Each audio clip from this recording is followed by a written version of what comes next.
ನಮಸ್ತೆ ಮಕ್ಕಳೇ, ನಾವು ಜಾಗತಿಕ ಸಂಸ್ಥೆಗಳು ಪಾಠದ ಬಗ್ಗೆ ನೋಡ್ತಾ ಇದ್ದೆವು. ಸೊ ಅದರಲ್ಲಿ ಸುಮಾರು ವಿಷಯಗಳನ್ನು ಕಲಿತು ಇವತ್ತೀಗ ಈ ಕ್ಲಾಸಲ್ಲಿ ಜಾಗತಿಕ ಸಂಸ್ಥೆಗಳು ಪಾಠ ಎಂಡ್ ಆಗ್ತದೆ. ಸೊ ಕಳೆದ ಕ್ಲಾಸಲ್ಲಿ ಅದರ ಕೆಲವೊಂದು ಸಂಸ್ಥೆಗಳು, ಅದರ ಮೂಲಕ ಕಾರ್ಯನಿರ್ವಹಿಸುವಂತಹ ಸಂಸ್ಥೆಗಳ ಬಗ್ಗೆ ನೋಡ್ತಾ ಇದ್ದೆವು. ಸೊ ಯಾವುದನ್ನೆಲ್ಲ ನೋಡಿದ್ದೇವೆ ಅಂತ ಹೇಳಿ ನಿಮಗೆ ಗೊತ್ತುಂಟು ಆಲ್ರೆಡಿ. ಸೊ ಯಾವುದೆಲ್ಲ ಅಂತ ಹೇಳಿದ್ರೆ ಆಹಾರ ಮತ್ತು ಕೃಷಿ ಸಂಸ್ಥೆ ನೋಡಿದ್ದೇವೆ, WHO ಆಹಾರ ಸಂಸ್ಥೆಯ ಬಗ್ಗೆ, ಆರೋಗ್ಯ ಸಂಸ್ಥೆಯ ಬಗ್ಗೆ ನೋಡಿದ್ದೇವೆ. Next UNESCO, UNICEF, IMF, IBRD ಮತ್ತು ಲಾಸ್ಟ್ಗೆ ನಾವು ನೋಡಿರುವಂಥದ್ದು ಅಂತಾರಾಷ್ಟ್ರೀಯ ಕಾರ್ಮಿಕ ಸಂಘದ ಬಗ್ಗೆಯೂ ಸಹ ನೋಡಿದ್ದೇವೆ. ಸೊ ಅದರಲ್ಲಿ ನಾನು ಹೇಳಿದ್ದೆ ನಿಮಗೆ, ಸೊ ಏನ್ ಮಾಡ್ಬೇಕು ನೀವು, ಯಾವ ರೀತಿಯಲ್ಲಿ ಅದನ್ನ ಬರ್ಕೊಂಡು ಸ್ಥಾಪನೆ ಆದ್ಯಾವಾಗ ಮತ್ತು ಕೇಂದ್ರ ಕಚೇರಿಯಲ್ಲಿರುವುದು ಅಂತ ಹೇಳಿ ಬರ್ಕೊಳ್ಬೇಕು ಅಂತ ಹೇಳಿದ್ದೆ. ಸೊ ಈಗ ನೆಕ್ಸ್ಟ್ ನಾವು ನೋಡ್ಲಿಕ್ಕಿರುವಂತಹ ಸಂಸ್ಥೆ ಅಂತಾರಾಷ್ಟ್ರೀಯ ಕಾರ್ಮಿಕ ಸಂಘ ಆದ ನಂತರ ಬರುವಂತಹ ಸಂಸ್ಥೆ ಯಾವುದು ಅಂತ ಹೇಳಿದ್ರೆ ವಿಶ್ವಸಂಸ್ಥೆಯ ವ್ಯಾಪಾರ ಮತ್ತು ವಾಣಿಜ್ಯ ಪ್ರಗತಿ ಸಮಿತಿ.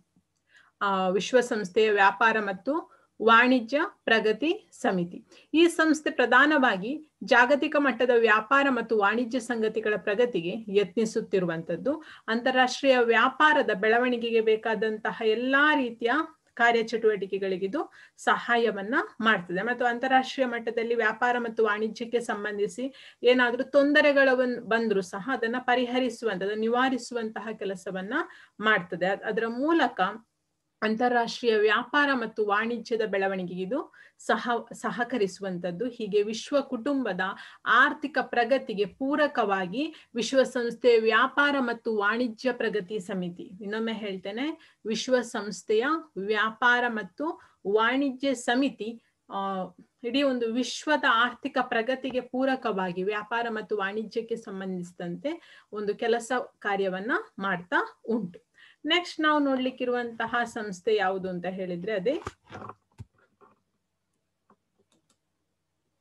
ನೆಕ್ಸ್ಟ್ ಒನ್ ಲಾಸ್ಟ್ ಆಶ್ರಯ ಅಂಗಸಂಸ್ಥೆಯಲ್ಲಿ ನೆಕ್ಸ್ಟ್ ಬರುವಂತದ್ದೇ ಯಾವುದು ಅಂತ ಹೇಳಿದ್ರೆ ವಿಶ್ವ ವ್ಯಾಪಾರ ಸಂಘ.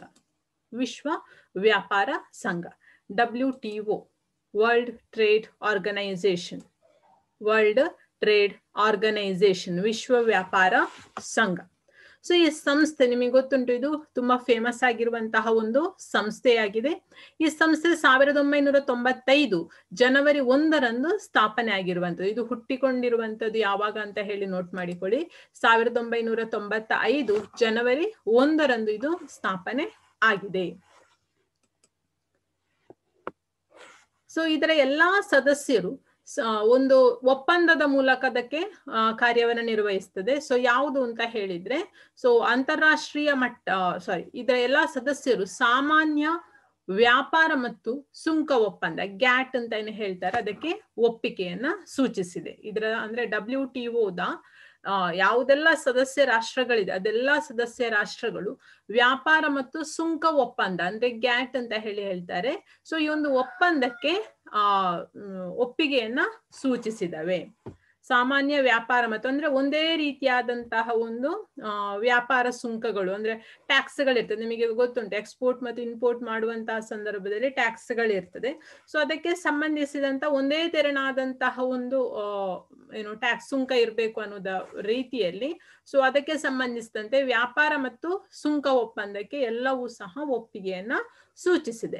ಅಂತಾರಾಷ್ಟ್ರೀಯ ಮಟ್ಟದ ವಾಣಿಜ್ಯ ಹಾಗೂ ವ್ಯಾಪಾರದ ತೊಡಕುಗಳ ನಿವಾರಣೆಗೆ ಈ ಸಂಸ್ಥೆಯು ಸಹ ಪ್ರಯತ್ನವನ್ನ ಅಂದ್ರೆ ಈ ಸಂಸ್ಥೆಯು ಸಹ ತೊಂದರೆಗಳಿಗೆ ಅಂದ್ರೆ ಏನೇ ಒಂದು ಪ್ರಾಬ್ಲಮ್ಸ್ ಬಂದ್ರು ವ್ಯಾಪಾರ ಮತ್ತು ವಾಣಿಜ್ಯಕ್ಕೆ ಸಂಬಂಧಿಸಿ ಏನೇ ಪ್ರಾಬ್ಲಮ್ಸ್ಗಳು ಬಂದ್ರು ಸಹ ಅದನ್ನ ಸಾಲ್ವ್ ಮಾಡುವುದರಲ್ಲಿ ಈ ಒಂದು ಸಂಸ್ಥೆಯು ಸಹ ಪ್ರಯತ್ನವನ್ನ ಮಾಡ್ತದೆ. ವಿಶ್ವ ಬ್ಯಾಂಕಿನೊಂದಿಗೆ ಇದು ಅಂತಾರಾಷ್ಟ್ರೀಯ ವಾಣಿಜ್ಯ ವ್ಯವಹಾರಗಳ ಧೋರಣೆಯನ್ನು ರೂಪಿಸುವಲ್ಲಿ ಸಹ ಇದು ಸಹಾಯವನ್ನ ಮಾಡ್ತದೆ.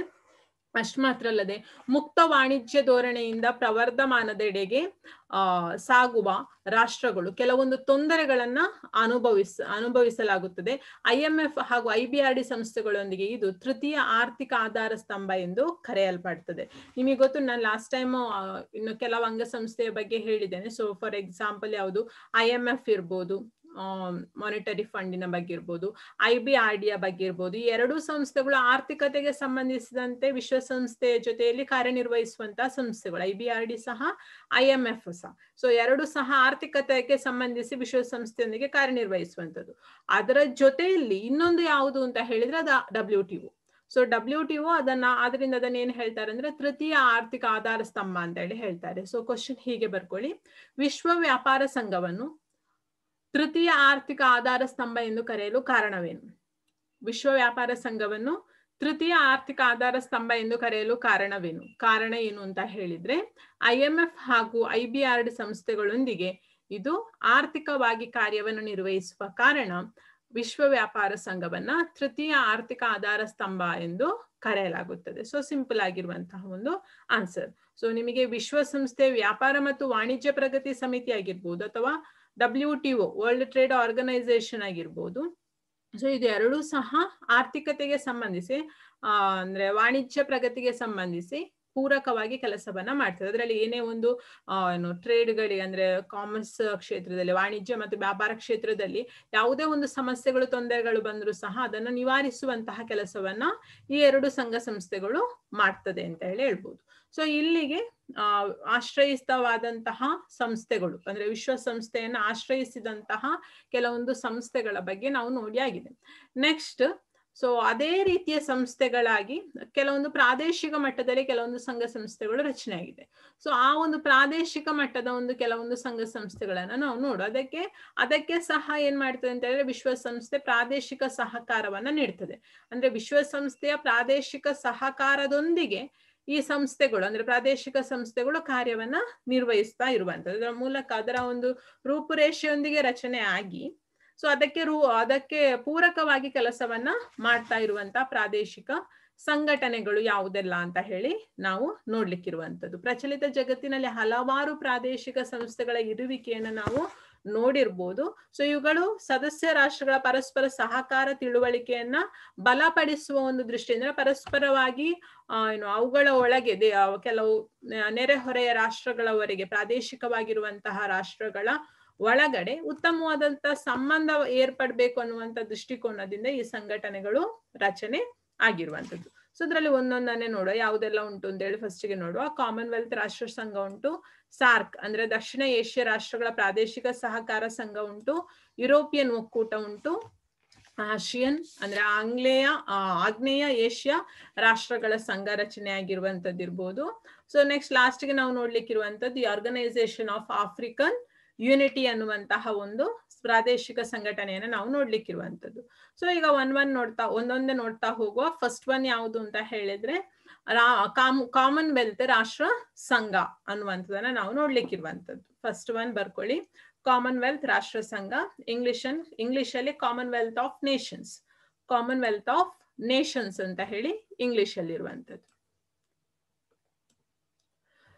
ಸೊ ಇದು ಯಾವಾಗ ಸ್ಥಾಪನೆ ಆಯ್ತು ಅಂತಂದ್ರೆ 1926 ಅಂದ್ರೆ ಭಾರತದ ಸ್ವಾತಂತ್ರ್ಯವನ್ನು ನೋಡಿದ್ರೆ ಬಿಫೋರ್ ಇಂಡಿಪೆಂಡೆನ್ಸ್, ಭಾರತದ ಬಿಫೋರ್ ಇಂಡಿಪೆಂಡೆನ್ಸ್ ಅಲ್ಲಿ ಅಂದ್ರೆ ಭಾರತಕ್ಕೆ ಸ್ವಾತಂತ್ರ್ಯ ಆಗುವುದಕ್ಕಿಂತ ಮುಂಚಿತವಾಗಿ 1926 ಅಲ್ಲಿ ಈ ಕಾಮನ್ವೆಲ್ತ್ ರಾಷ್ಟ್ರ ಸಂಘ ಏನುಂಟು ಅದು ಸ್ಥಾಪನೆ ಆಗಿದೆ. ಸೊ ಅದರ ಪ್ರಧಾನ ಕಚೇರಿ ಎಲ್ಲಿ ಬರ್ತದೆ ಅಂತ ಹೇಳಿದ್ರೆ ಬ್ರಿಟನ್ನ ಲಂಡನ್ ಅಲ್ಲಿ ಬರುವಂತದ್ದು ಪ್ರಧಾನ ಕಚೇರಿ. ಸೊ ಎರಡನ್ನು ಸಹ ಬರ್ಕೊಳ್ಳಿ. ಸ್ಥಾಪನೆ 1926, ಪ್ರಧಾನ ಕಚೇರಿ ಲಂಡನ್, ಬ್ರಿಟನ್ನ ಲಂಡನ್. ಸೊ ಇದನ್ನ ಮೊದ್ಲೇನು ಅಂತ ಹೇಳಿ ಕರಿತಾ ಇದ್ರು ಅಂತ ಹೇಳಿದ್ರೆ ಬ್ರಿಟಿಷ್ ಕಾಮನ್ವೆಲ್ತ್ ಆಫ್ ನೇಷನ್ಸ್. ಕೇಳ್ಬೋದು ಕಾಮನ್ವೆಲ್ತ್ ರಾಷ್ಟ್ರ ಸಂಘದ ಮೊದಲಿನ ಹೆಸರು ಏನು ಅಂತ ಹೇಳಿದ್ರೆ ನೋಟ್ ಮಾಡಿಕೊಳ್ಳಿ ಮಕ್ಳೇ, ಬ್ರಿಟಿಷ್ ಕಾಮನ್ವೆಲ್ತ್ ಆಫ್ ನೇಷನ್ಸ್ ಅಂತ ಹೇಳಿ ಕರೀತಿದ್ರು. ಅದರ ನಂತರ ಸ್ಟಾರ್ಟಿಂಗ್ ನ ವರ್ಡ್ ಅನ್ನ ತೆಗ್ದಾಕಿದ್ರು, ಅಂದ್ರೆ ಬ್ರಿಟಿಷ್ ಅನ್ನುವಂತಹ ಶಬ್ದವನ್ನ ತೆಗೆದು ಸೊ ಅದನ್ನ ಏನ್ ಮಾಡಿದ್ರು ಅಂದ್ರೆ ಕಾಮನ್ವೆಲ್ತ್ ಆಫ್ ನೇಷನ್ಸ್ ಅಷ್ಟೇ ಇಟ್ಟುಕೊಂಡಿದ್ದಾರೆ. ಸೊ ಈ ಸಂಸ್ಥೆ 1926ರಲ್ಲಿ ಸ್ಥಾಪನೆ ಆಗಿದ್ದು ಮುಂದೆ ಭಾರತವು ಸೇರಿ ಸ್ವಾತಂತ್ರ್ಯ ಗಳಿಸಿದ ಹಲವಾರು ರಾಷ್ಟ್ರಗಳಿದ್ರೆ ಸದಸ್ಯತ್ವವನ್ನು ಸ್ವ ಇಚ್ಛೆಯಿಂದ ಪಡೆದುಕೊಂಡಿದ್ದವು, ಸ್ವ ಇಚ್ಛೆಯಿಂದ ಅದಕ್ಕೆ ಪೂರಕವಾಗಿ ಇದನ್ನ ಪಡ್ಕೊಂಡಿದ್ದವು. ಸೊ ಕಾಮನ್ವೆಲ್ತ್ ರಾಷ್ಟ್ರಗಳಲ್ಲಿ ಯಾವುದೆಲ್ಲ ಬರ್ತದೆ ಅಂತ ಹೇಳಿದ್ರೆ ಈ ವರ್ಲ್ಡ್ ಮ್ಯಾಪ್ ಅಲ್ಲಿ ಗ್ರೀನ್ ಕಲರ್ ಅಲ್ಲಿ ಏನ್ ಬ್ಲಿಂಕ್ ಆಗಿ ಉಂಟು ಸೊ ಅದೆಲ್ಲವೂ ಸಹ ಕಾಮನ್ವೆಲ್ತ್ ಆಫ್ ನೇಷನ್ಸ್ ಅಲ್ಲಿ ಬರುವಂತಹ ರಾಷ್ಟ್ರಗಳಾಗಿದೆ. ಸೊ ಈ ಒಂದು ಇದರಲ್ಲಿ ಹೆಚ್ಚಿನ ಪವರ್ ಯಾರಿಗೆ, ಕಾಮನ್ವೆಲ್ತ್ ಆಫ್ ನೇಷನ್ಸ್ ಅಲ್ಲಿ ಹೆಚ್ಚಿನ ಪವರ್ ಯಾರಿಗೆ ಉಂಟು ಅಂತ ಹೇಳಿದ್ರೆ ಅದು ಬ್ರಿಟನ್ ದೇಶಕ್ಕೆ ಇರುವಂತದ್ದು. ಸೊ ಅದರ ಒಂದು ಹಿರಿಯತನದಲ್ಲಿ ಅದು ಕಾರ್ಯವನ್ನ ನಿರ್ವಹಿಸ್ತದೆ.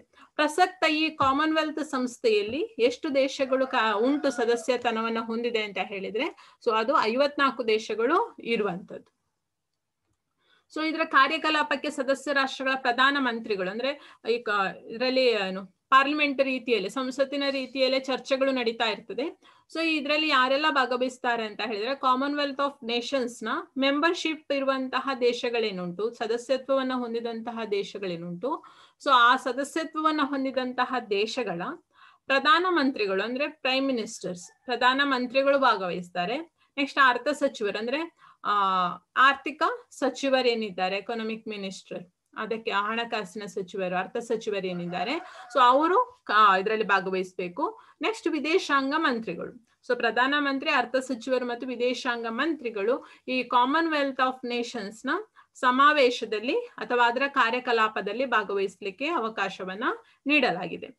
ಇದರದ್ದು ಈ ಒಂದು ಕಾಮನ್ವೆಲ್ತ್ ಆಫ್ ನೇಷನ್ಸ್ ಈ ಒಂದು ಸಂಘಟನೆಯನ್ನ ಸ್ಥಾಪಿಸಲಿಕ್ಕಿದ್ದಂತಹ ಬಹಳ ಮುಖ್ಯವಾದಂತಹ ಉದ್ದೇಶಗಳೇನು, ಯಾವ ಉದ್ದೇಶಗಳನ್ನ ಇಟ್ಕೊಂಡು ಯಾವುದೇ ಒಂದು ಸಂಘಟನೆಯನ್ನು ಸ್ಥಾಪಿಸಬೇಕು ಅಂತ ಹೇಳಿದ್ರೆ ಅದರಲ್ಲಿ ಅದ್ರ ಹಿಂದೆ ಏನೋ ಒಂದು ಗುರಿ ಉದ್ದೇಶ ಇರ್ತದೆ.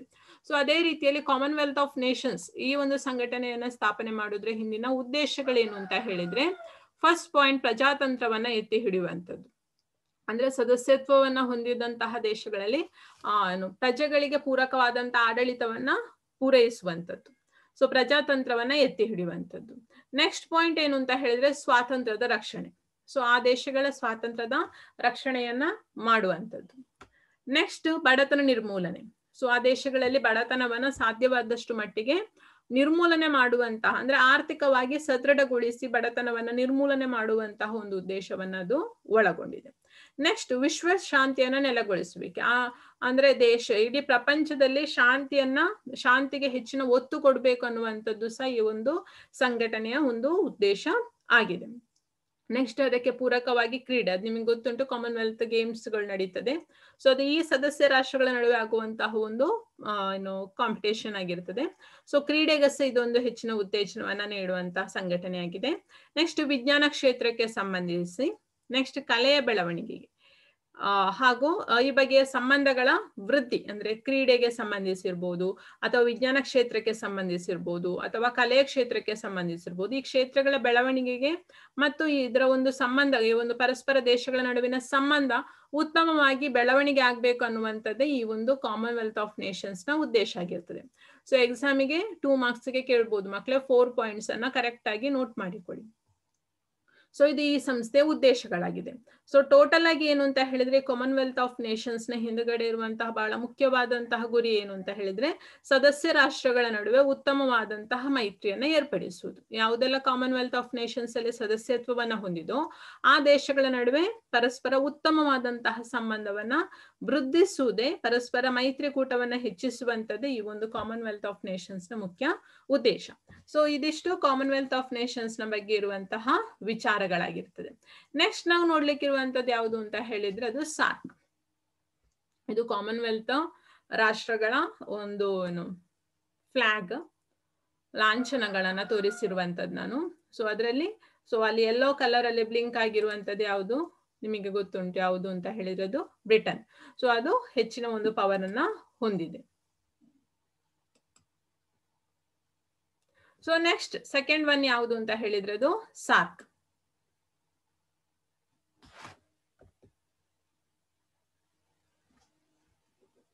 ಸಾರ್ಕ್ ಬರ್ಕೊಳ್ಳಿ, ಎರಡನೇದು ಸಾರ್ಕ್.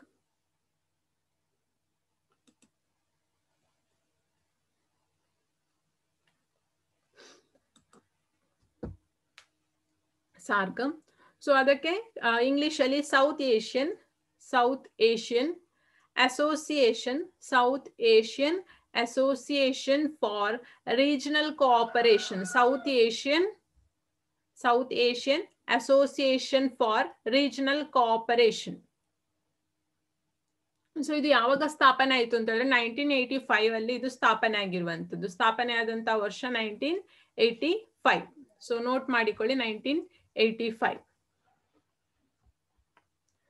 ಸೊ ಇದರ ಪ್ರಧಾನ ಕಚೇರಿ ಎಲ್ಲಿ ಬರ್ತದೆ ಅಂತ ಹೇಳಿದ್ರೆ ನೇಪಾಳದ ಕಠ್ಮಂಡು. ಪ್ರಧಾನ ಕಚೇರಿ ನೇಪಾಳದ ಕಠ್ಮಂಡು. ನೇಪಾಳದ ಕಠ್ಮಂಡು ಪ್ರಧಾನ ಕಚೇರಿ ಬರುವಂತದ್ದು ನೇಪಾಳದ ಕಠ್ಮಂಡು.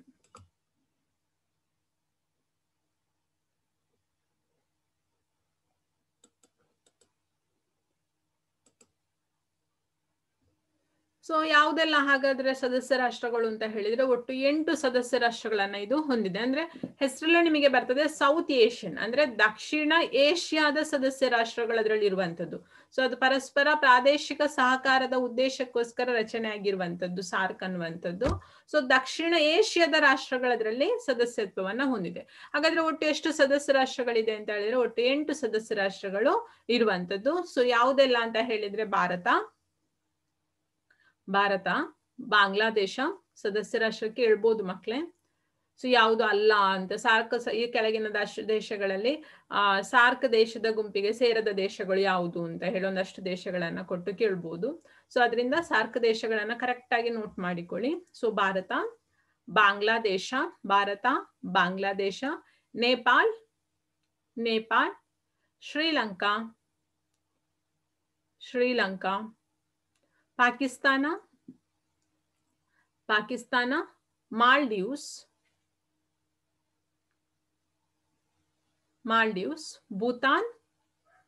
ಭೂತಾನ್, ಅಫ್ಘಾನಿಸ್ತಾನ್. ಇನ್ನೊಮ್ಮೆ ಹೇಳ್ತೇನೆ, ಕರೆಕ್ಟ್ ಆಗಿ ನೋಟ್ ಮಾಡಿಕೊಳ್ಳಿ. ಭಾರತ, ಬಾಂಗ್ಲಾದೇಶ, ನೇಪಾಳ್, ಶ್ರೀಲಂಕಾ, ಪಾಕಿಸ್ತಾನ, ಮಾಲ್ಡೀವ್ಸ್, ಭೂತಾನ್ ಹಾಗೂ ಅಫ್ಘಾನಿಸ್ತಾನ. ಸೊ ಈ ರೀತಿಯ ಸೌತ್ ಏಷ್ಯಾದ, ದಕ್ಷಿಣ ಏಷ್ಯಾದ ಒಟ್ಟು 8 ರಾಷ್ಟ್ರಗಳು ಇದರ ಸದಸ್ಯತ್ವವನ್ನ ಹೊಂದಿರುವಂತದ್ದು. ಸೊ ಈ ರೀತಿಯಲ್ಲಿ ಆರ್ಥಿಕ ಸಂಬಂಧಗಳ ವೃದ್ಧಿ ಇದರ ಒಂದು ಉದ್ದೇಶ. ಈ ಒಂದು ಸಾರ್ಕ್ ಸಂಸ್ಥೆಯ ಉದ್ದೇಶ ಏನು ಅಂತ ಹೇಳಿದ್ರೆ, ಸೊ ಉದ್ದೇಶವನ್ನು ಬರೀರಿ, ಸೈಡ್ ಹೆಡ್ಡಿಂಗ್ ಕೊಡಿ ಉದ್ದೇಶ ಅಂತ ಹೇಳಿ. ಸೊ ಫಸ್ಟ್ ಪಾಯಿಂಟ್, ಆರ್ಥಿಕ ಸಂಬಂಧಗಳ ವೃದ್ಧಿ. ಪರಸ್ಪರ ಈ ಸದಸ್ಯ ರಾಷ್ಟ್ರಗಳ ನಡುವೆ ಇರುವಂತಹ ಆರ್ಥಿಕ ಸಂಬಂಧ ಏನು ಉಂಟು ಅದನ್ನ ವೃದ್ಧಿಸುವಂತಹ ಕೆಲಸವನ್ನ ಮಾಡುವಂಥದ್ದು. ಸೊ ನೆಕ್ಸ್ಟ್ ಸೆಕೆಂಡ್ ಉದ್ದೇಶ ಏನು ಅಂತ ಹೇಳಿದ್ರೆ ಸಾಮಾಜಿಕ ಪ್ರಗತಿ. ಥರ್ಡ್ ಒನ್, ಸಾಂಸ್ಕೃತಿಕ ಬೆಳವಣಿಗೆಯನ್ನು ಪರಸ್ಪರ ಸಹಕಾರದೊಂದಿಗೆ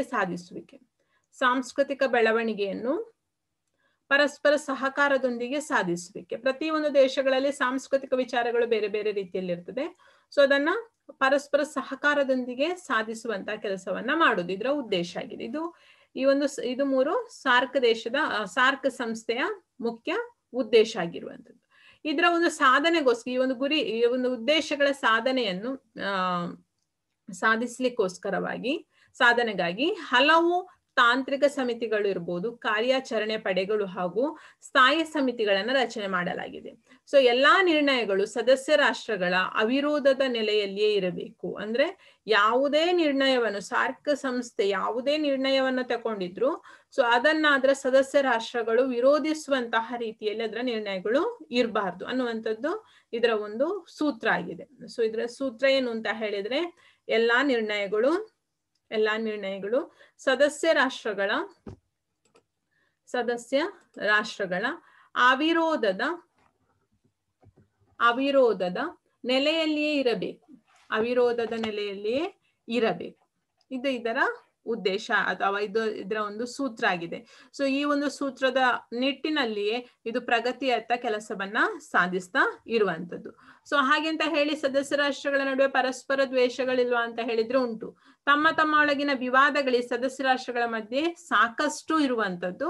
ಸೊ ಆದ್ರೂ ಸಹ ನಿಯತಕಾಲಿಕ ಸಮಾವೇಶಗಳು ಪರಸ್ಪರ ಶಾಂತಿಯುತ ಪರಿಹಾರಕ್ಕೆ ಅನುವು ಮಾಡಿಕೊಡ್ತಾ ಇರುವಂತದ್ದು. ಅಂದ್ರೆ ಪರಸ್ಪರ ದೇಶಗಳು ನಮಗೆ ಗೊತ್ತೇ ಉಂಟು, ಈಗ ಭಾರತ ಪಾಕಿಸ್ತಾನ ಸೊ ಪರಸ್ಪರ ವಿರೋಧವನ್ನ ವ್ಯಕ್ತಪಡಿಸ್ತಾ ಇರುವಂತದ್ದು. ಸೊ 2 ರಾಷ್ಟ್ರಗಳ ನಡುವೆ ವೈರತ್ವ ಉಂಟು. ಸೊ ಆದ್ರೂ ಸಹ 2 ರಾಷ್ಟ್ರಗಳು ಸಹ ಸಾರ್ಕ್ ಸಂಸ್ಥೆಯ ಸದಸ್ಯ ರಾಷ್ಟ್ರಗಳು ಆಗಿದೆ. ಅದರಲ್ಲಿ ಸಾರ್ಕ್ ಏನ್ ಮಾಡ್ತದೆ ಅಂತ ಹೇಳಿದ್ರೆ ಒಂದು ಶಾಂತಿಯುತ ಪರಿಹಾರವನ್ನ ನೀಡಲಿಕ್ಕೆ ಸಹಕರಿಸ್ತಾ ಉಂಟು ಅಥವಾ ಪ್ರಯತ್ನವನ್ನ ಮಾಡ್ತಾ ಉಂಟು. ವಿಜ್ಞಾನ, ತಾಂತ್ರಿಕತೆ, ಕೃಷಿ ಮುಂತಾದ ವಿಷಯಗಳ ಬಗ್ಗೆ ಸದಸ್ಯ ರಾಷ್ಟ್ರಗಳ ಪ್ರತಿನಿಧಿಗಳ ಕಮ್ಮಟಗಳು, ತರಬೇತಿ ಕಾರ್ಯಾಗಾರಗಳು ಜಂಟಿಯಾಗಿ ನಡೀತದೆ. ಸಾರ್ಕ್ನ ಚಟುವಟಿಕೆಗಳಲ್ಲಿ ಭಾರತವು ಸಕ್ರಿಯವಾಗಿ ಪಾತ್ರವನ್ನ ವಹಿಸ್ತಾ ಉಂಟು. ಸೊ ಇದರ ಮುಖ್ಯ ಕಚೇರಿಯನ್ನು ನಾನು ಹೇಳಿದ್ದೇನೆ ನೇಪಾಳದ ಕಠ್ಮಂಡುವಿನಲ್ಲಿರುವಂಥದ್ದು. ಸೊ ಅಲ್ಲಿ ಏನಾಗ್ತದೆ ಅಂತ ಹೇಳಿದ್ರೆ ಸಮಾವೇಶಗಳು ನಡೀತಾ ಇರ್ತದೆ. ಸೊ ಒಂದೇ ಕಡೆ ಸಮಾವೇಶ ನಡೆಯುವುದಿಲ್ಲ, ಸದಸ್ಯ ರಾಷ್ಟ್ರಗಳಲ್ಲಿ ಒಂದೊಂದು ಸಮಾವೇಶ ಒಂದೊಂದು ಸದಸ್ಯ ರಾಷ್ಟ್ರಗಳಲ್ಲಿ ನಡೆಸುವಂತಹ ರೀತಿಯಲ್ಲಿ ಮಾಡ್ತಾರೆ. ಅಂದ್ರೆ ಚೇಂಜಸ್ ಆಗ್ತಾ ಇರ್ತದೆ ಅಲ್ಲಿ. ಸೊ ಆ ರೀತಿಯಲ್ಲಿ ಏನು ಸಮಾವೇಶಗಳು ನಡೆದು ಅಲ್ಲಿ ಚರ್ಚೆಗಳನ್ನ ಮಾಡ್ತಾರೆ. ಸದಸ್ಯ ರಾಷ್ಟ್ರಗಳ ನಡುವೆ ಇರುವಂತಹ ಏನೇ ಒಂದು ಸಮಸ್ಯೆಗಳಿದ್ರೆ ಅದನ್ನ ಪರಿಹರಿಸಲಿಕ್ಕೆ ಪ್ರಯತ್ನವನ್ನ ಈ ಒಂದು ಸಾರ್ಕ್ ಸಂಸ್ಥೆ ಮಾಡ್ತದೆ. ನೆಕ್ಸ್ಟ್ ಥರ್ಡ್ ಒನ್ ಯಾವುದು ಅಂತ ಹೇಳಿದ್ರೆ ಯುರೋಪಿಯನ್ ಯೂನಿಯನ್. ಸೊ ಈ ಸಂಸ್ಥೆ 27 ಯುರೋಪಿನ ಸದಸ್ಯ ರಾಷ್ಟ್ರಗಳನ್ನು ಒಳಗೊಂಡು, ಇದು ಹೆಸರೇ ಹೇಳುವಾಗಿ ಯುರೋಪ್ ಖಂಡಕ್ಕೆ ಸಂಬಂಧಿಸಿರುವಂತದ್ದು. ಸೊ ಯುರೋಪ್ ಖಂಡದ 27 ರಾಷ್ಟ್ರಗಳು ಇದರ ಸದಸ್ಯತ್ವವನ್ನು ಹೊಂದಿದೆ. ಸೊ ಮ್ಯಾಸ್ಟ್ರಿಚ್ ಸೊ 1992ರಲ್ಲಿ ಇದು ಸ್ಥಾಪನೆ ಆಗಿರುವಂತದ್ದು. ಸೊ ಎಲ್ಲಿ ಉಂಟು ಅಂತ ಹೇಳಿದ್ರೆ ಅಲ್ಲಿ ಸ್ವಲ್ಪ ತಪ್ಪಿದೆ ಮಕ್ಕಳೇ, ಅದು ಮ್ಯಾಸ್ಟ್ರೀಚ್ ಆಗ್ಬೇಕು. ಮ್ಯಾಸ್ಟ್ರೀಚ್ ಎಂಬಲ್ಲಿ ಅದರ ಒಂದು ಪ್ರಧಾನ ಕಚೇರಿ ಇರುವಂತದ್ದು, ಅಲ್ಲಿ ಅದು ಸ್ಥಾಪನೆ ಆಗಿರುವಂತದ್ದು. 27 ಅದರ ಸದಸ್ಯ ರಾಷ್ಟ್ರಗಳು.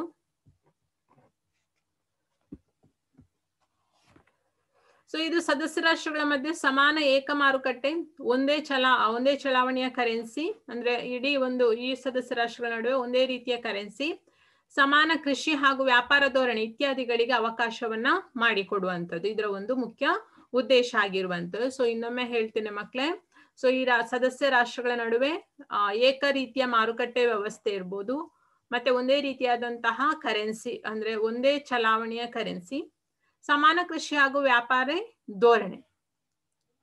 ಸೊ ಈ ಒಂದು ಯುರೋಪಿಯನ್ ಯೂನಿಯನ್ ಇದರಲ್ಲಿ ಅಂಗಸಂಸ್ಥೆಗಳು ಬರ್ತದೆ. ಸೊ ಯಾವುದೆಲ್ಲ ಅಂಗಸಂಸ್ಥೆಗಳಿದೆ ಅಂತ ಹೇಳಿದ್ರೆ ಸಮಿತಿ, ಆಯೋಗ, ಯುರೋಪಿನ ಸಂಸತ್ತು.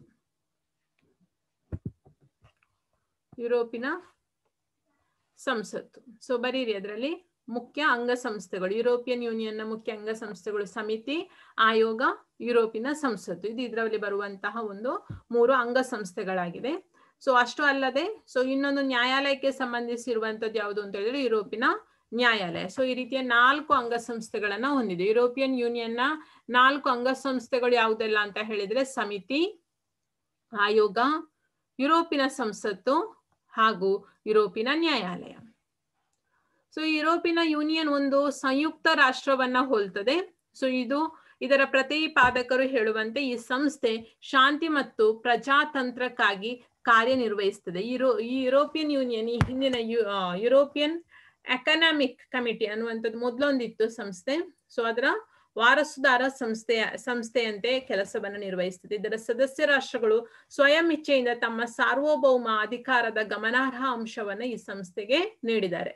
ಅಂದ್ರೆ ಹೆಚ್ಚಿನ ಒಂದು ಪವರ್ ಅನ್ನು ಯುರೋಪಿಯನ್ ಯೂನಿಯನ್ಗೆ ಆ ಯುರೋಪಿಯನ್ ಯೂನಿಯನ್ ಸದಸ್ಯರು ಸ್ವ ಇಚ್ಛೆಯಿಂದ ನೀಡಿರುವಂಥದ್ದು. ಅಂದ್ರೆ ಯುರೋಪಿನ 27 ದೇಶಗಳು ಸೈನ್ ಮಾಡಿದೆ ಅಂತ ಹೇಳಿದ್ರೆ, ಸೊ ಅದು ಹೇಳಿದಂತೆ ಯುರೋಪಿಯನ್ ಯೂನಿಯನ್ನ ಏನು ಡೈರೆಕ್ಷನ್ಸ್ ಬರ್ತದೆ ಅದನ್ನು ನಾವು ಅನುಸರಿಸ್ತೇವೆ ಅಂತ ಹೇಳಿ ಸ್ವ ಇಚ್ಛೆಯಿಂದ ಅದನ್ನ ಒಪ್ಪಿಕೊಂಡಿರುವಂತದ್ದು.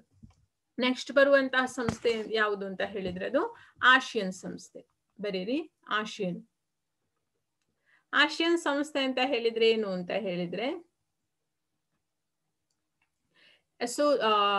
ಅಸೋಸಿಯೇಷನ್ ಆಫ್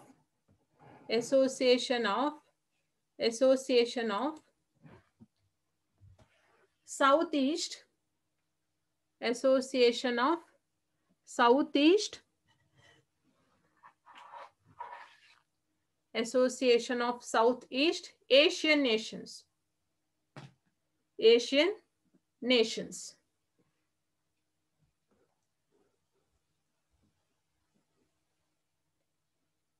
ಸೊ ಈ ಸಂಸ್ಥೆ 1967ರಲ್ಲಿ ಸ್ಥಾಪನೆ ಆಗಿದೆ. ಈ ಸಂಸ್ಥೆ 1967ರಲ್ಲಿ ಸ್ಥಾಪನೆ ಆಗಿರುವಂಥದ್ದು.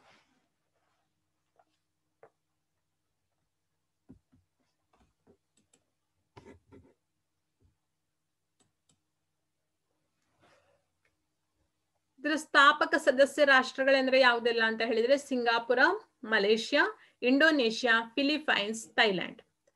ಯಾವುದೆಲ್ಲ ಸ್ಥಾಪಕ ರಾಷ್ಟ್ರಗಳು ಅಂತ ಹೇಳಿದ್ರೆ Singapore, Malaysia, Indonesia, Philippines, Thailand. ಇದು ಆಸಿಯನ್ನ ಸದಸ್ಯ ಅಂದ್ರೆ ಸ್ಥಾಪಕ ಸದಸ್ಯ ರಾಷ್ಟ್ರಗಳಾಗಿರುವಂಥದ್ದು. ಸೊ ಈಗ 10 ರಾಷ್ಟ್ರಗಳು ಇದರ ಸದಸ್ಯತ್ವವನ್ನ ಹೊಂದಿದೆ. ಸ್ಟಾರ್ಟಿಂಗ್ ಅಲ್ಲಿ ಅಷ್ಟೇ ಇದ್ದದ್ದು. ಸೊ ಈಗ 10 ರಾಷ್ಟ್ರಗಳು ಇದರ ಸದಸ್ಯತ್ವವನ್ನ ಹೊಂದಿದೆ. ಸೊ ಇದರ ಮುಖ್ಯ ಉದ್ದೇಶ ಏನು?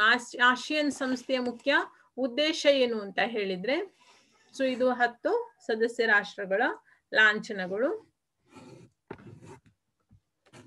ಮುಖ್ಯ ಉದ್ದೇಶ ಏನಾಗಿದೆ ಅಂತ ಹೇಳಿದ್ರೆ, ಈ ಪ್ರದೇಶಗಳಂದ್ರೆ ಈ 10 ಸದಸ್ಯ ರಾಷ್ಟ್ರಗಳನ್ನು ಹೊಂದಿರುವಂತಹ ದೇಶಗಳೇನುಂಟು, ಸೊ ಅಲ್ಲಿ ಆರ್ಥಿಕ ಅಭಿವೃದ್ಧಿಯನ್ನ ಮಾಡುವಂಥದ್ದು, ಸಾಮಾಜಿಕ ಬೆಳವಣಿಗೆಗೆ ಯತ್ನಿಸುವಂಥದ್ದು. ಆ ದೇಶಗಳ ನಡುವೆ ಸಾಮಾಜಿಕ ಬೆಳವಣಿಗೆ ಆಗ್ಬೇಕು. ಆ ದೇಶಗಳಲ್ಲಿ ಸಾಮಾಜಿಕ ಬೆಳವಣಿಗೆ ಆಗುವಂತ ಅನಿವಾರ್ಯ. ಸೊ ಅಲ್ಲಿ ಅದರ ಬೆಳವಣಿಗೆಗೆ ಯತ್ನಿಸುವಂಥದ್ದು, ಹಾಗೂ ಸಾಂಸ್ಕೃತಿಕ ಪ್ರಗತಿಯನ್ನ ಸಾಧಿಸುವಿಕೆ ಮತ್ತು ಆರ್ಥಿಕ, ಸಾಮಾಜಿಕ, ಸಾಂಸ್ಕೃತಿಕ, ತಾಂತ್ರಿಕ, ವೈಜ್ಞಾನಿಕ, ಆಡಳಿತಾತ್ಮಕ ಇತ್ಯಾದಿ ಕ್ಷೇತ್ರಗಳಲ್ಲಿ ಪರಸ್ಪರ ಒಂದು ಸಹಾಯವನ್ನ ನೀಡುವಂಥದ್ದು, ನೆರವನ್ನ ನೀಡುವಂಥದ್ದು, ಅಥವಾ ಆರ್ಥಿಕತೆಗಿರ್ಬೋದು, ಸಾಮಾಜಿಕತೆಗಿರ್ಬೋದು, ಸಾಂಸ್ಕೃತಿಕತೆಗಿರ್ಬೋದು, ಅಥವಾ ವೈಜ್ಞಾನಿಕವಾಗಿರ್ಬೋದು, ಏನೋ ಒಂದು ಸಮಸ್ಯೆಗಳು ಬಂದ್ರೆ ಪರಸ್ಪರ ನೆರವನ್ನ ನೀಡುವಂಥದ್ದು, ಸಹಭಾಗಿತ್ವವನ್ನ ಹೊಂದುವಂಥದ್ದು ಈ ಒಂದು ಆಸಿಯನ್ ಸಂಸ್ಥೆಯ ಮುಖ್ಯ ಉದ್ದೇಶ ಆಗಿರುವಂಥದ್ದು. ನೆಕ್ಸ್ಟ್ ಮುಖ್ಯ ಉದ್ದೇಶ ಆಗಿದೆ. ಸೊ ಇದು ಒಂದು ಮಿಲಿಟರಿ ಒಕ್ಕೂಟ ಅಲ್ಲ, ಅಂದ್ರೆ ಮಿಲಿಟರಿ ಒಕ್ಕೂಟದ ರೀತಿಯಲ್ಲಿ ಇದು ಕಾರ್ಯವನ್ನ ನಿರ್ವಹಿಸಲು ಯಾವುದು ಆಸಿಯನ್ ಸಂಸ್ಥೆ. ಸೊ ಭಾರತ ಈ ಸಂಸ್ಥೆಯ ಬಗ್ಗೆ ಉದಾರ ನೀತಿಯನ್ನ ಹೊಂದಿದ್ದರೂ ಅದರ ಸದಸ್ಯತ್ವವನ್ನ ಇದು ಭಾರತ ಹೊಂದಲಿಲ್ಲ. ಅಂದ್ರೆ ಸಾರ್ಕ್ ದೇಶದ ಸಂಸ್ಥೆಗಳು ಇದರಲ್ಲಿ ಸದಸ್ಯತ್ವವನ್ನ ಯಾವುದು ಹೊಂದಿಲ್ಲ ಅಂತ ನಾವು ಹೇಳ್ಬೋದು. ಭಾರತ ಅದರಲ್ಲಿ ಸಾರ್ಕ್ ದೇಶದಲ್ಲಿ ಹೊಂದುಂಟು. ಸೊ ಆದ್ರೆ ಆಸಿಯನ್ ಸಂಸ್ಥೆಯಲ್ಲಿ ಭಾರತ ಹೊಂದಿಲ್ಲ. ಸೊ ಆದ್ರೆ ವೀಕ್ಷಕರ ಸ್ಥಾನವನ್ನ ಹೊಂದಿದೆ. ಅಂದ್ರೆ ಅದರಲ್ಲಿ ಆಗುವಂತಹ ಕಾರ್ಯಕಲಾಪಗಳ ಬಗ್ಗೆ ವೀಕ್ಷಣೆ ಮಾಡುವಂತಹ ಸ್ಥಾನವನ್ನ ಏನುಂಟು, ಸೊ ಅದನ್ನ ಭಾರತ ಒಳಗೊಂಡಿದೆ. ಇದರಲ್ಲಿ ವಿಶ್ವದ ಒಟ್ಟು ಜನಸಂಖ್ಯೆಯ 9% ಜನರು ಇದ್ದಾರೆ. ಅಂದ್ರೆ ವೀಕ್ಷಕರ ಒಂದು ಇದರಲ್ಲಿ ವಿಶ್ವದ ಒಟ್ಟು ಜನಸಂಖ್ಯೆಯ 9% ಜನರು ಇದರಲ್ಲಿ ಇದ್ದಾರೆ.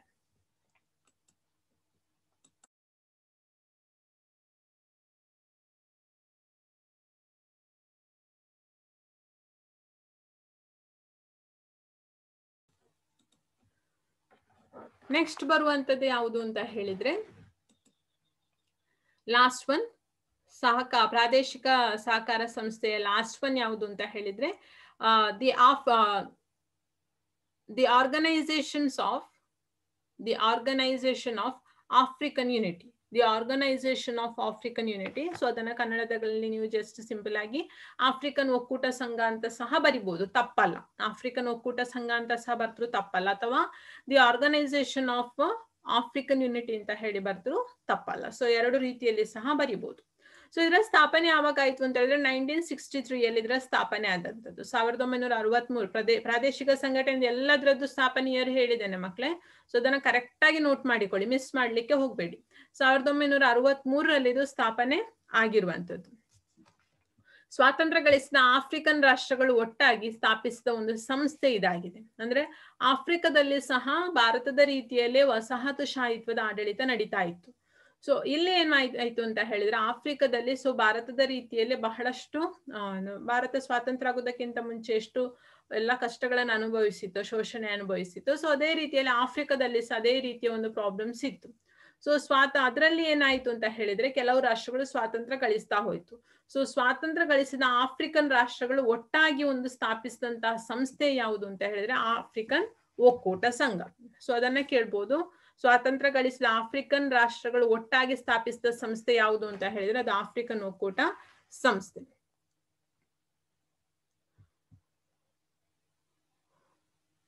ಸೊ ಯಾತಕ್ಕೋಸ್ಕರ ಇದು ಸ್ಥಾಪನೆ ಆಯಿತು ಅಂತ ಹೇಳಿದ್ರೆ, ಸ್ವಾತಂತ್ರ್ಯ ಗಳಿಸಿದ ಆಫ್ರಿಕನ್ ರಾಷ್ಟ್ರಗಳು ತಮ್ಮೊಳಗೆ ಹಲವು ಪ್ರಾದೇಶಿಕ ಸಂಸ್ಥೆಗಳನ್ನ ರಚಿಸಿಕೊಂಡವು. ಮುಂದೆ ಅವೆಲ್ಲ ಒಟ್ಟಾಗಿ ಆರ್ಗನೈಸೇಷನ್ ಆಫ್ ಆಫ್ರಿಕನ್ ಯೂನಿಟಿ ಎಂಬ ಹೊಸ ಸಂಸ್ಥೆ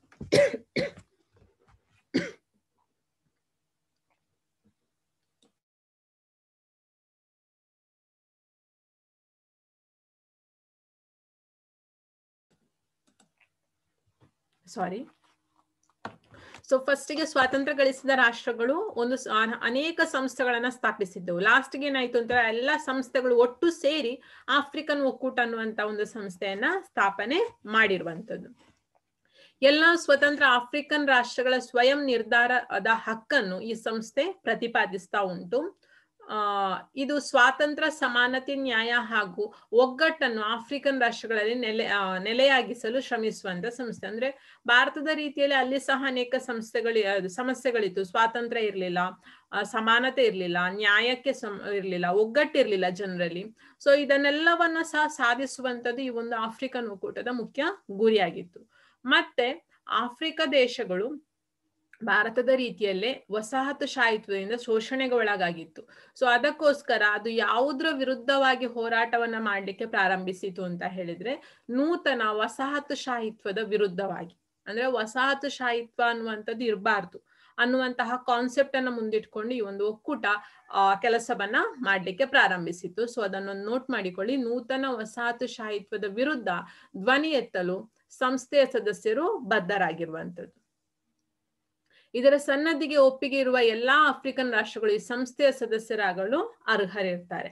ಅಂದ್ರೆ ಸದಸ್ಯ ರಾಷ್ಟ್ರಗಳೆಲ್ಲರೂ ಸಹ ಆಫ್ರಿಕನ್ ಒಕ್ಕೂಟ ಏನುಂಟು, ಅದರ ಒಂದು ಗುರಿ ಏನುಂಟು, ಅದರನ್ನ ಪೂರಕವಾಗಿ ಕಾರ್ಯವನ್ನ ನಿರ್ವಹಿಸಬೇಕು. ಸೊ ಹಾಗಿದ್ರೆ ಮಾತ್ರ ಅವರು ಅದರ ಸದಸ್ಯತ್ವವನ್ನ ಹೊಂದಲಿಕ್ಕೆ ಅರ್ಹರಾಗಿ ಇರ್ತಾರೆ. ಸೊ ಈ ಸಂಸ್ಥೆ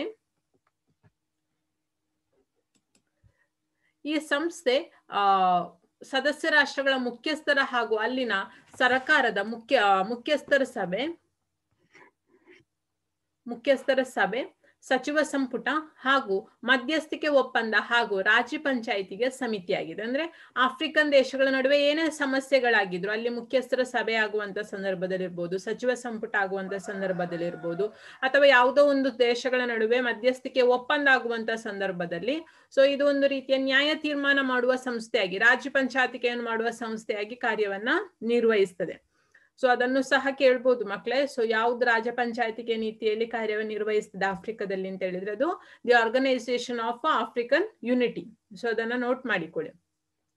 ಅಷ್ಟು ಮಾತ್ರ ಅಲ್ಲದೆ ವಸಾಹತುಶಾಹಿತ್ವ, ವರ್ಣಭೇದ ನೀತಿ, ನಿಮಗೆ ಗೊತ್ತುಂಟು ವರ್ಣಭೇದಕ್ಕೆ ಸಂಬಂಧಿಸಿ ವರ್ಣಕ್ಕೆ ಸಂಬಂಧಿಸಿ ಅನೇಕ ಶೋಷಣೆಗೆ ಒಳಗಾದಂತಹ ಒಂದು ದೇಶಗಳು ಯಾವುದು ಅಂತ ಹೇಳಿದ್ರೆ ಅದು ಆಫ್ರಿಕನ್ ದೇಶಗಳು. ಸೊ ಆದ್ರಿಂದ ವರ್ಣಭೇದ ನೀತಿ, ಸಾಮ್ರಾಜ್ಯಶಾಹಿತ್ವ ಮುಂತಾದವುಗಳ ವಿರುದ್ಧ ಈ ಸಂಸ್ಥೆ ಉತ್ತಮವಾಗಿ ಕಾರ್ಯವನ್ನು ನಿರ್ವಹಿಸ್ತದೆ. ಅಂದ್ರೆ ವರ್ಣಕ್ಕೆ ಸಂಬಂಧಿಸಿ ಭೇದಿಸುವಂತ ಅಥವಾ ಶೋಷಣೆಗೆ ಒಳಪಡಿಸುವುದನ್ನಿರ್ಬೋದು, ಅಥವಾ ಸಾಮ್ರಾಜ್ಯಶಾಹಿತ್ವವನ್ನಿರ್ಬೋದು, ಅಥವಾ ವಸಾಹತುಶಾಹಿತ್ವವನ್ನಿರ್ಬೋದು, ಈ ಒಂದು ಸಂಸ್ಥೆ ಬಹಳ ರೀತಿಯಲ್ಲಿ ಅದನ್ನ ವಿರೋಧಿಸ್ತಾನೆ ಬಂದಿದೆ. ಸೊ ಅದಕ್ಕೆ ಒಂದು ಅದರಲ್ಲಿ ಒಂದು ಉತ್ತಮವಾದಂತಹ ಕಾರ್ಯವನ್ನು ನಿರ್ವಹಿಸುವಂತಹ ಸಂಸ್ಥೆ ಇದಾಗಿ ಇರುವಂತದ್ದು. ಇದು ಆಫ್ರಿಕನ್ ಯೂನಿಟಿಗಿರುವಂತಹ ಒಂದು ವಿಚಾರಗಳು. ಸೊ ಇಲ್ಲಿಗೆ ಜಾಗತಿಕ ಸಂಸ್ಥೆಗಳ ಪಾಠ ಮುಗೀತು. ಅಲ್ಲಿ ನೀವು ನೋಡಿರುವಂತದ್ದು ಫಸ್ಟ್ ಇಂದ ನಾನು ಹೇಳ್ತೇನೆ. ಸೊ ಹೇಗೆ ರಚನೆ ಆಯ್ತು, ಸೊ ಅದರ ಉದ್ದೇಶಗಳೇನು, ಅದರ ಅಂಗಸಂಸ್ಥೆಗಳು ಯಾವುದು, ಮತ್ತೆ ಅದಕ್ಕೆ ವಿಶ್ವಸಂಸ್ಥೆಗೆ ಪೂರಕವಾಗಿ ರಚನೆಯಾದಂತಹ ಸಂಘಟನೆಗಳು ಯಾವುದು ಅಂತ ಹೇಳಿ ನೋಡಿದ್ದೇವೆ. ಸೊ ಅದಾದ್ಮೇಲೆ ವಿಶ್ವಸಂಸ್ಥೆಯ ರೀತಿಯಲ್ಲೇ ಕಾರ್ಯನಿರ್ವಹಿಸುವಂತಹ ಪ್ರಾದೇಶಿಕ ಸಂಘಟನೆಗಳು ಯಾವುದು ಅಂತ ಹೇಳಿ ನೋಡಿದ್ದೇವೆ. ತುಂಬಾ ಇಂಪಾರ್ಟೆಂಟ್ ಮಕ್ಕಳೇ. ಹೀಗೆ ಕೇಳ್ತಾರೆ, ಸಾರ್ಕ್ ಸಂಸ್ಥೆಯ ಉದ್ದೇಶ ಯಾವುದು, ಅಥವಾ IBRDF ಯಾವ ರೀತಿಯಲ್ಲಿ ಕಾರ್ಯನಿರ್ವಹಿಸ್ತದೆ, ಅಥವಾ WTO ಯಾವ ರೀತಿಯಲ್ಲಿ ಕಾರ್ಯನಿರ್ವಹಿಸ್ತದೆ. ಹಾಗೆ ನಿಮಗೆ ಫೈನಲ್ ಎಕ್ಸಾಮಿಗೆ ಅದಕ್ಕೆ ಪೂರಕವಾಗಿ 2 ಮಾರ್ಕ್ಸ್ಗೆ ಅಥವಾ 3 ಮಾರ್ಕ್ಸ್ಗೆ ಕ್ವಶನ್ಸ್ ಬರ್ತದೆ. ಆಯ್ತಾ? ಸೊ ಕರೆಕ್ಟ್ ಆಗಿ ನಾನು ಓದಿಕೊಳ್ಳಿ. 1 ಮಾರ್ಕ್ಸ್ಗೆ ಸಂಬಂಧಿಸಿ NTSCಗೆ ಸೊ 1 ಅಥವಾ 2 ಕ್ವಶನ್ ಈ ಪಾಠದಿಂದ ಬರ್ಬೋದು. ತುಂಬಾ ಇಂಪಾರ್ಟೆಂಟ್ ಆದಂತಹ ಒಂದು ಪಾಠ ಇದಾಗಿದೆ. ಸೊ ಇಲ್ಲಿಗೆ ಈ ಕ್ಲಾಸ್ ಮುಗೀತದೆ ಮಕ್ಕಳೇ. ನೆಕ್ಸ್ಟ್ ನಾನು ನೋಡ್ಲಿಕ್ಕಿರುವಂತದ್ದು ಮೇ ಬಿ ನಾಳೆ ಕ್ಲಾಸ್ ಮಾಡ್ತೇನೆ, ಲೈವ್ ಕ್ಲಾಸ್. ಇನ್ನು ನೆಕ್ಸ್ಟ್ ಮಾಡುವಂತದ್ದು ಲೈವ್ ಕ್ಲಾಸ್ ಆಗಿರ್ತದೆ. ಕ್ಲಾಸ್ ಮಾಡ್ತೇನೆ. ಸೊ ಆ ಕ್ಲಾಸಲ್ಲಿ ಏನಾದ್ರು ಡೌಟ್ ಇದ್ರೆ ಕೇಳಿಕೊಳ್ಳಿ. ಲಾಸ್ಟಿಗೆ ನಾನು ನಿಮಗೆ ಆಪ್ಷನ್ ಕೊಡ್ತೇನೆ, ಏನಾದ್ರು ಡೌಟ್ ಇದ್ರೆ ಕೇಳಿಕೊಳ್ಳಿಕ್ಕೆ. ಮತ್ತೆ ನೆಕ್ಸ್ಟ್ ನಾನು ಮಾಡುವಂತದ್ದು ಎಕನಾಮಿಕ್ಸ್ ನ 2 ಪಾಠ ಮಾತ್ರ ಉಳಿದ 2 ಪಾಠವನ್ನ ನಾನು ಮಾಡ್ತೇನೆ.